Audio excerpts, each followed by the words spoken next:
Gi-beom had just finished bathing and was about to call a prostitute for a late-night chat. But as soon as he touched his hand to the side, his face suddenly turned pale. He pulled the blanket away and saw a tightly wrapped corpse lying next to him. This person was none other than his brother named Min-soo.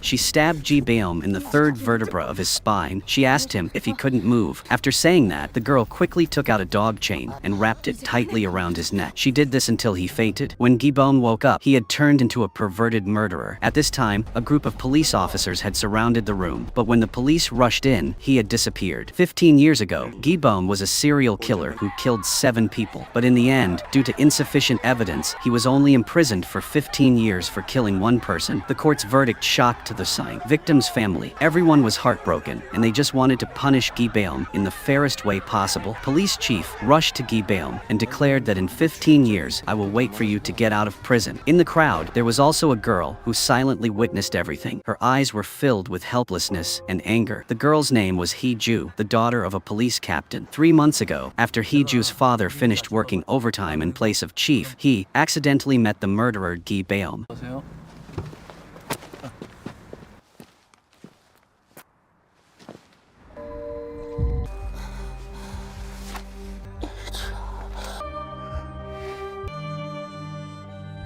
He covered his wound and tried to crawl home to see his daughter one last time. Because today was her birthday, he had promised to celebrate her birthday with his daughter. The next morning, Dae-young brought a birthday cake to find Hee-ju's father. He never expected to see this heartbreaking. Hee-ju didn't cry. She was strangely calm. In her eyes, her father lying in her arms was just sleeping. 15 years later, Chief had also grown old. The first thing he did after growing old was to wait at the prison gate. Chief waited for the murderer Gi-beom to come out and warned him to be careful outside. Chief also said that I'll be able to send you back to prison soon. Dae-young had now become the captain. The girl Hee-ju from back then had also grown up. She was very kind and loved music. She often imagined herself standing on stage playing the violin. Whenever she had time, she would come to the station to volunteer without complaining. In her free time, she would sit on the roof and look at her mother, who had remarried not far away, and laugh to herself. When Hee-ju was little, her mother had left her and her father. For so many years, she had never received her mother's love. She had even lost her only father's love. Fortunately, the police officers at the police station treated Hee-ju like a little princess. Everyone took care of her and helped her. Every time they got paid, they took out a small portion to give to Hee-ju. They had been like that for 15 years. In everyone's eyes, Hee-ju was a good girl, but no one expected that it was just a disguise. From the moment her father sacrificed himself, Hee-ju's heart had died. It was hatred that had nurtured her for 15 years. She wanted revenge at all times and places. Finally, her chance came. Gi-beom had just been released from prison. Because he hadn't played with girls for many years, he was eager to call the girls. 2 minutes later, the girl got dressed and returned to the car. She complained to the broker that she had met a pervert today. She didn't use the real thing. She just liked to play with toys. The broker said that when he returned, he would buy her painkillers. The girl beat and scolded him. Look at these 2 men peeing. 죽을래? 네.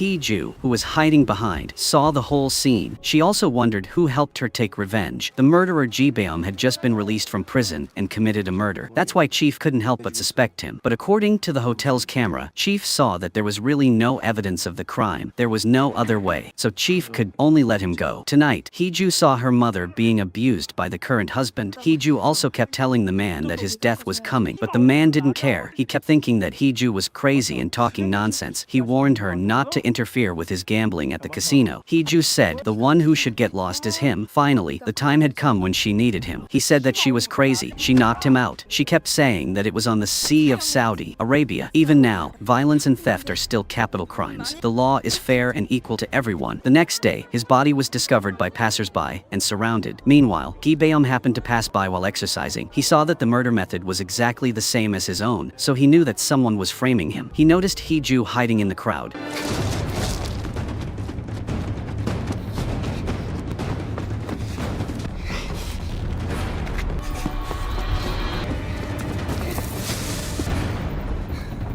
Heeju's goal had been achieved, the rest was left to the police. 2 days after Ji Beom was released from prison, 3 murders occurred. Chief was very worried but could not find any evidence, so he could not do anything. The person who attacked first, Heeju, seemed to have a conflict with Ji Beom. He saw that borrowing a knife to kill someone failed, so he decided to do it himself. He was a cruel man named Min Soo. The knife in his hand killed both dogs and people. He went to the hotel where Ji Beom was staying, but Ji Beom had planned ahead.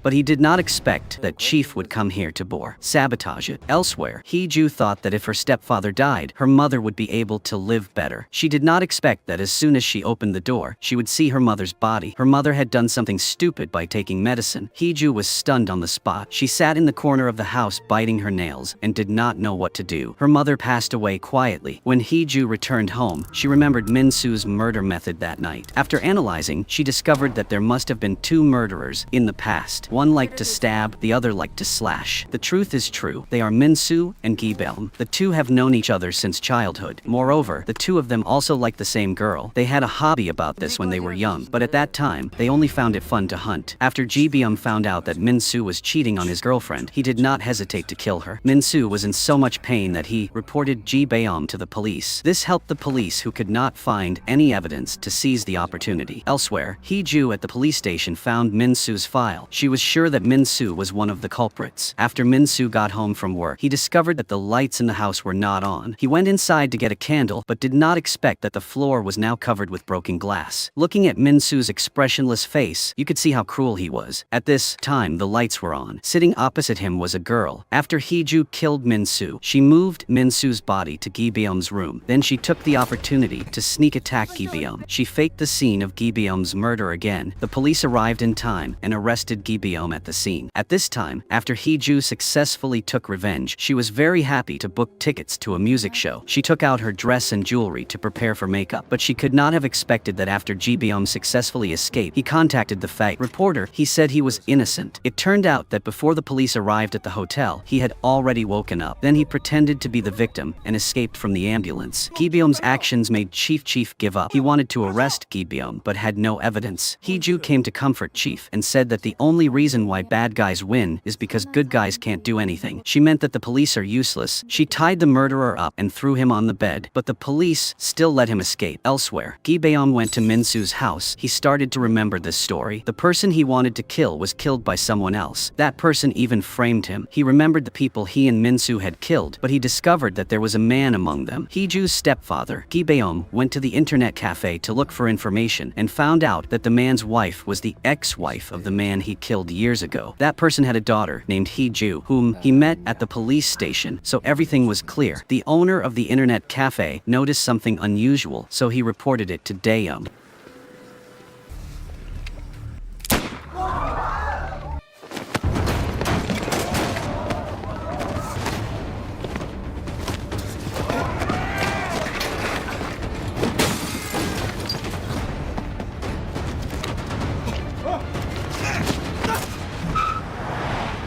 Gi Beom did not drive away but drove the police car back to the station. He impersonated a police officer at the station and found Heeju's address. Heeju was also waiting for the murderer Gi Beom to come here, because Heeju believed that after Gi Beom knew the truth, he would definitely come to find her to take revenge. Sure enough, Gi Beom appeared. Heeju asked if the murderer who liked to stab was Gi Beom. It was Gi Beom who killed Heeju's father. Gi Beom said that Heeju had a very good ability to deduce. Of course, because she had been waiting for him for 15 years. Confronting Gi Beom was the first step in Heeju's plan. Her purpose was to inform Chief to come to the designated location. She ran and called Chief. Then she stopped at the park to play swings. Gi Beom told Gi Beom that she became like this because of him. After saying that, she put a dog chain around her neck. For Heeju, Gi Beom being sentenced to death by the law was the real revenge for her father. So even if she sacrificed herself, she had to let him take the blame for murder. Now all the dead people are of course Gi Beom to blame. Gi Beom is mice, stunned. He can't believe there is someone someone more terrible than him. Before Gibeom can calm down, Chief has already brought the police to arrest him. 15 years later, Gibeom is standing here again waiting for trial, but this time he is sentenced to death. After so many years, Chief is entering Heeju's room for the first time. Secrets are everywhere in the room. This place records the 15 years of a pitiful girl's life. At this moment, Chief finally understands what Heeju told him. The only reason the bad guys win is because the good guys can't do anything. The movie ends here. Thank you for watching. Goodbye, and see you again.